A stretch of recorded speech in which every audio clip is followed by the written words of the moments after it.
One, two, three, four.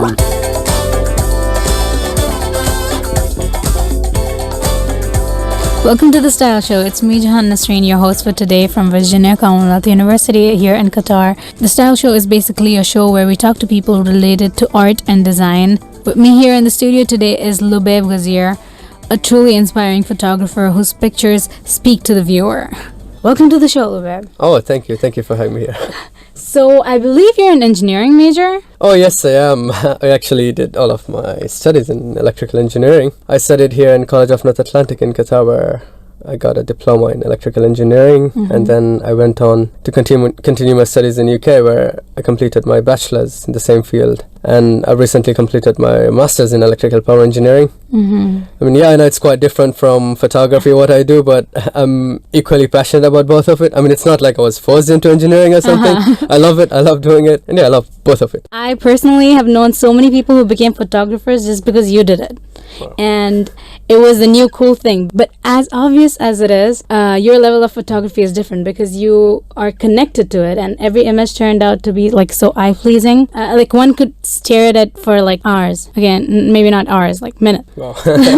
So how, why, and when photography? Like when did this magical thought come to you? Oh, well, basically for me it just started like, I think like everyone else. I had this Sony digital camera from one of those old cameras from my dad, which I used to take out when I go out with my friends, and I was just taking pictures of them or maybe things around, maybe some small insects or flowers, anything as such. And then with time my friends kind of started appreciating my work, and then that's when I started kind of taking it more seriously. They told me you do have talent. So then I went on to start my Facebook page like 4 or 5 years ago, and yeah, people started liking my work, so it kind of motivated me to do more, click better pictures. So yeah, that's how it started. And then later on, I didn't have a DSLR camera back then, so I had to take pictures with the small camera, and then That's luckily still so beautiful. Yeah. Oh, thank you. But then I took pictures with that, and I won a photo contest, and I could actually get my first SLR that way.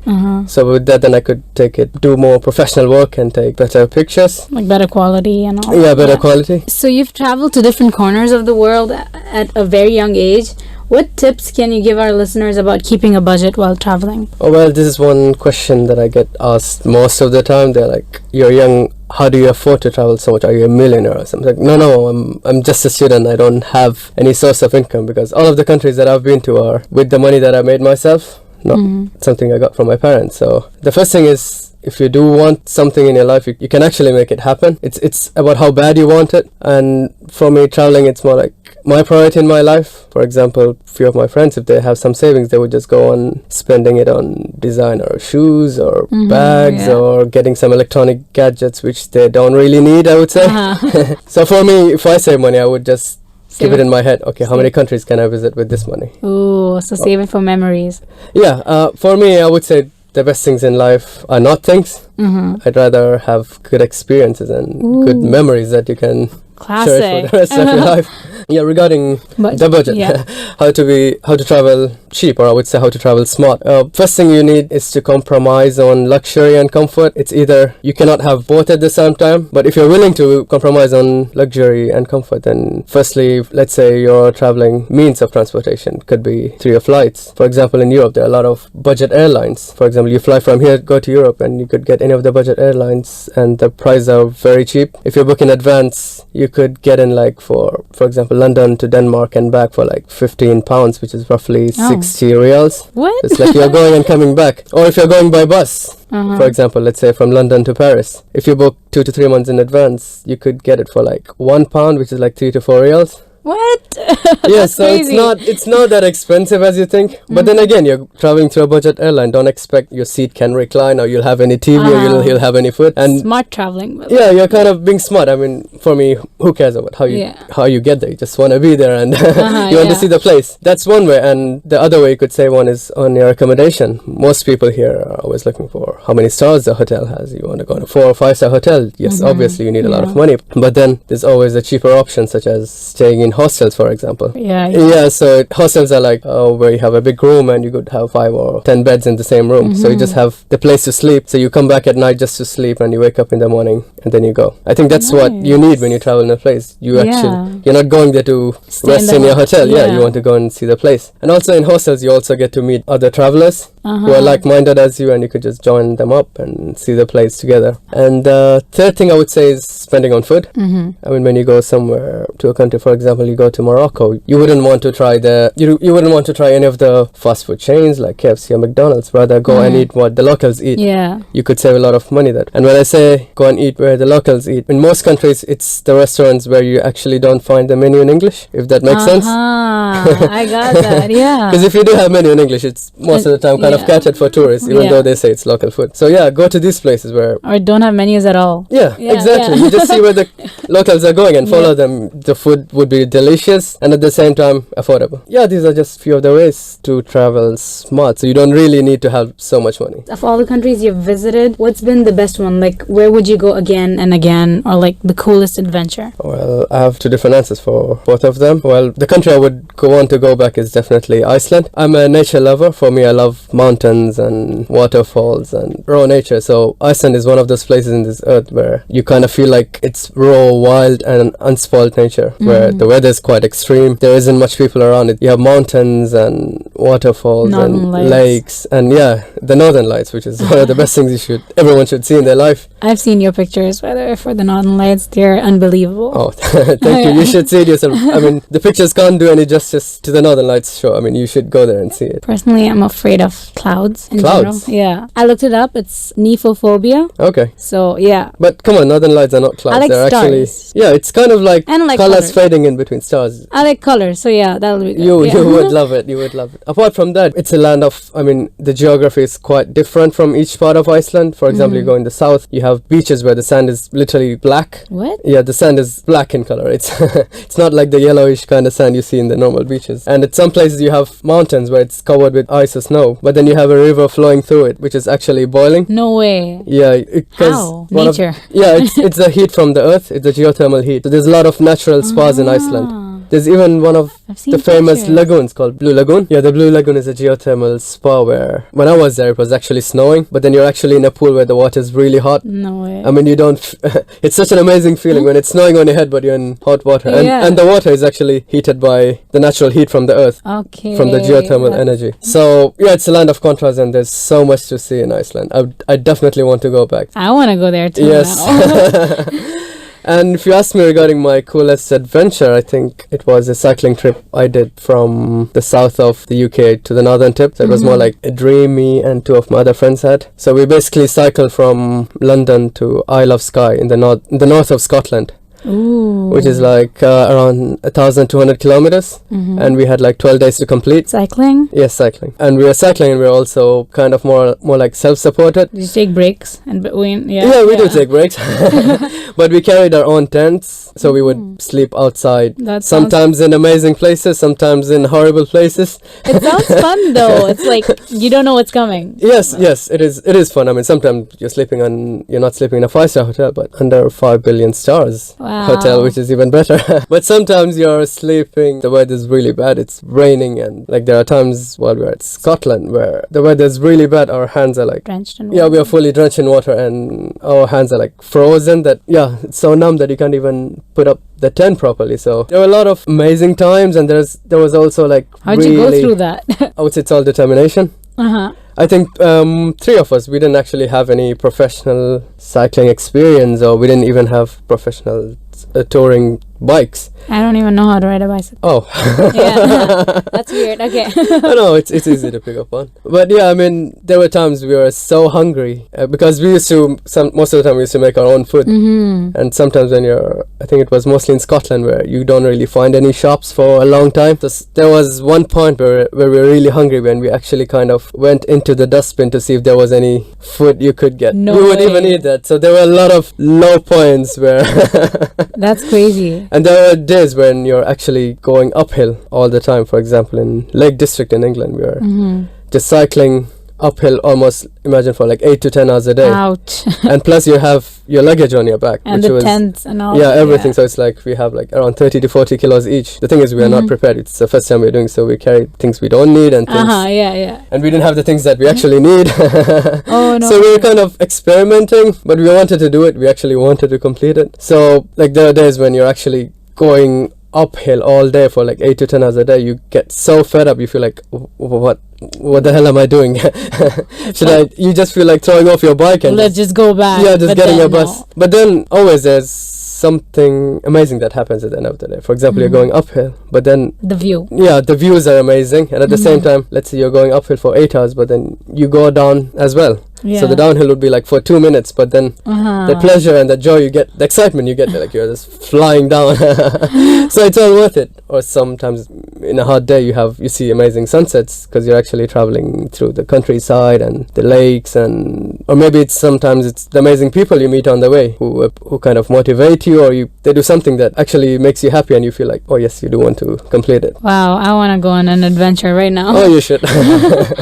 So I believe all your pictures have a story behind them. What's your most favorite click or like clicks? Or what story first came into your mind when I'm asking this question? That's a very hard question because I do have quite a few of my favorites, but I think I would narrow it down to two. One is a famous picture of mine where I took, it's a picture of the Doha skyline, took from the Pearl with reflections on the sea, along with a few of the Arabian boats in the foreground. The story behind this picture was that I always wanted to take a picture of the Doha skyline during sunrise time, and for me it's quite a hard thing to do because I'm not really an early riser. But apparently one day I woke up before sunrise and I got ready. I went to the West Bay around Qatar and I set up my camera, I set up my tripod, and I was just waiting for the sun to rise and click at the right time. And during that time a police just came in and they caught me. They're like, no way. They just took me, they didn't tell me why, and then they took me to a place and they told me, because you're shooting pictures in a private area. Apparently it was prohibited to take pictures there because there was the Emir's palace near. So, and it was not written there, it's prohibited, but then they took me in and they're like, you cannot do this, you need to delete all the pictures in your camera. Ooh. So even the pictures that I took I had to delete. I was quite disappointed, so I was there for like 3 to 4 hours and then finally they let me go. So having a bad day I thought I'd just go to the pool and get a cup of coffee. And that's when I went and I saw this view of the skyline where the water was really calm, so I could see the reflections. And this shot was, I would say, one of the most popular pictures of mine. It was published in a lot of places, and also I could sell a lot of prints of this picture here in Qatar to a lot of customers. So then, bad day but not so bad. You never know, where everything happens for a good reason. That also has adventure in it, by the way. Under police custody, but like still got a better picture. Yeah, exactly. Apart from that, I think I have another favorite picture. It was a picture of a kid drinking water from a tap I shot in Bangladesh. So I've been on a volunteering trip with Reach Out to Asia in Cox's Bazar in Bangladesh, where we had to promote education in a very rural village. So this place is really quite underdeveloped, where they barely had any basic necessities of life, where all the kids had to work because that's how they feed their families. But one thing I realized from this place was, even though they had nothing, they were actually very happy with their lives. So it was one of those amazing moments. And I also had this connection between the kids there who were very excited to see us, see someone who came from abroad. And I could take a picture of this kid while he was drinking water from one of these deep well hand pump. It's one of the things you see in Asia where you manually have to adjust the lever. Yeah, it's fun though. To get water from the ground. So I was there at the right moment and I could capture a picture while he was sipping it from the tap directly. That's amazing. And then when I came back to Doha, there was a charity auction organized by Qatar Foundation during Ramadan. So we had a lot of VVIPs coming in. Okay, so this picture of mine from Bangladesh, it was sold. I could get enough money where it was good enough to build another school in that same area.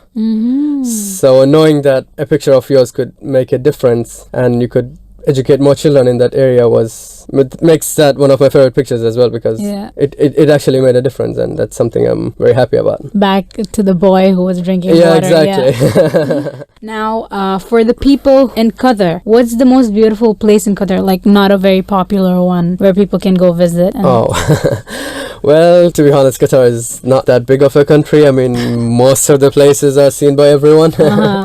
But yeah, to answer that question, I think I would say it's Khor al Udaid, or the inland sea, which is to the south of Sea Line in Misaid, where you have the sand dunes. Yeah. So you actually need to have an off-road vehicle, and you have to go through the sand dunes to the spot south where you actually get closer to the Saudi border. And the amazing thing about this place is you kind of have this landscape where the sand dunes kind of meet with the sea, and the water is much, I would say, more bluer, more cleaner and more calm.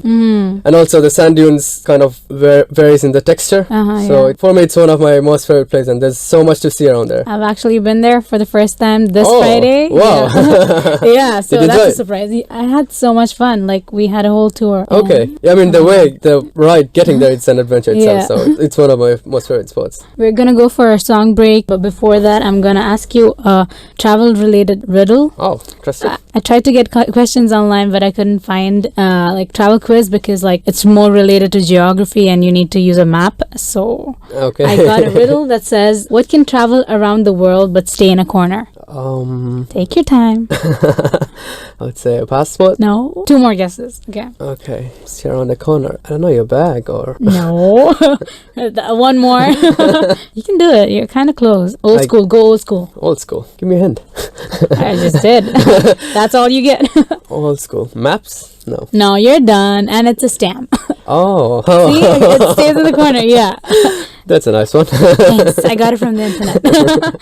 The song we're gonna be playing right now is Indian Summer by Marlene. Why did you choose this song? Oh, well, this reason is because when I was traveling around Europe, I went, I think, around a month, traveling to more than 15 countries around Europe. This was one of the songs that I kind of heard all the time. On repeat. It's on repeat, so yeah, it's close one of the songs. Yeah. Got it. You're listening to Indian Summer by Marlene. Let it shake your bones. Tonight I'm going where no one goes. I'm done waiting. Gonna make it start. I'll be paying with a bit of my heart.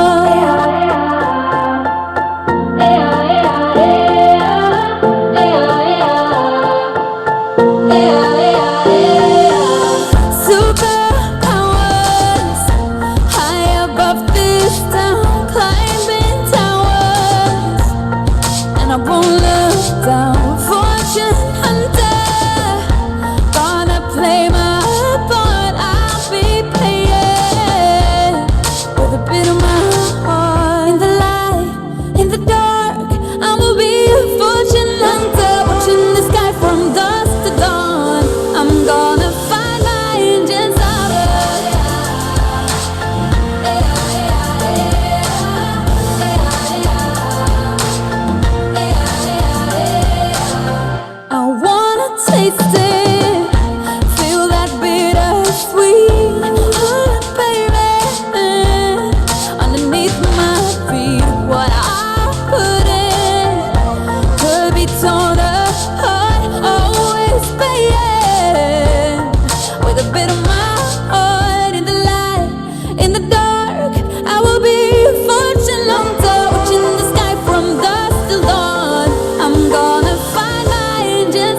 That was Indian Summer by Marlene.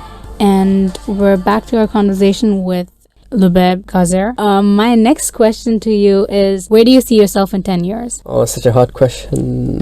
To be honest, I'm not really a long-term planner. I kind of like to be spontaneous and kind of go with the flow. But I would say there are certain things I would like to accomplish in like 10 years time. Two things basically. One would be to travel to at least 100 countries in the world. Ooh, how many so far? It's around 39, so I'm almost halfway. Half century.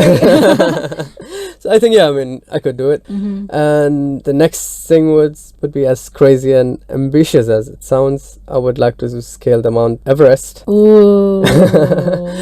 Well, yeah, within 10 years' time, I don't think it's something impossible. It's not. You should totally do it. And let us know after that as well. We'll go live coverage, yeah. Hopefully. So any upcoming projects you want to talk about? Oh, currently I'm just working on two projects. One is building up my own website. So I'm working with a graphic designer friend of mine, and we're actually building my website where I could showcase my travel work and at the same time my commercial work as well, because I do a bit of fashion and portraits and all of that. What? Yes. Why didn't I know this before?